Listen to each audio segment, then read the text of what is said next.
I think it's awesome that you've gone full into Pokemon, and I know you're a dad too, so you've gotten your kids into Pokemon and stuff like that. And you want to talk a little bit about that too, because yeah, when we talk about Pokemon on this channel especially, like I do believe that Pokemon is cross generational in the sense that, whatever love we have for Pokemon, and I think a lot of our stories is the same, that we grew up with Pokemon, we grew out of Pokemon, then we got back into it. But you're already building that foundation now for a younger generation. Do you see it like continuing into the future where, yeah, we're on the 25th anniversary today, but can you see us 25 years from now talking about the 50th anniversary?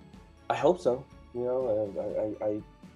I hope so. Otherwise, then why are we doing this, right? I mean, it's not to sound too poetic, but yeah, it's one of those things where I would love for me to be an old grown man, even to the point where I'm out, I'm gone. This isn't this isn't something that I do anymore.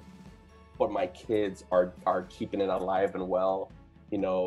All of our generations kids are keeping it alive and well, and our kids are going to be the ones on YouTube and going to these events and talking about, oh man, this 1999 card, my dad was around when this set came out. So I mean, Yeah. that's awesome. To me, that's just something that's just so mystical in Pokemon, and for sure, I'm hoping.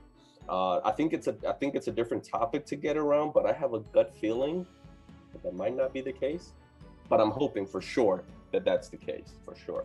Yeah. And obviously, and guys, PK was awesome enough to, I asked him if my kids could say hi, because my oldest especially wanted to say hi to PK, and he's like, yeah, for sure. So my daughter came on. They actually had a conversation, and I just kind of sat on the sidelines, and PK was awesome enough to open some modern with them. But yeah, it's the fact that I know I'm force feeding kind of my family. That's my daughters, that's my wife. I'll be the same way. But it's I'm constantly watching. That's my TV time. It's Pokemon YouTube. Yeah. That's all I watch. That's the only thing I care for. Sure, if Poketubers weren't around, I'm watching documentaries. That's kind of what I like to go to. I like to just keep learning stuff. But that's what I lean towards right now, is just Pokemon, and they know all of you. They know all of you, whether it's by your YouTube name or your actual first name with your YouTube name. And so when they heard that it was you, like, oh wow, can we say hi? Can we say hi? I'm like, yeah, sure. You want to say hi?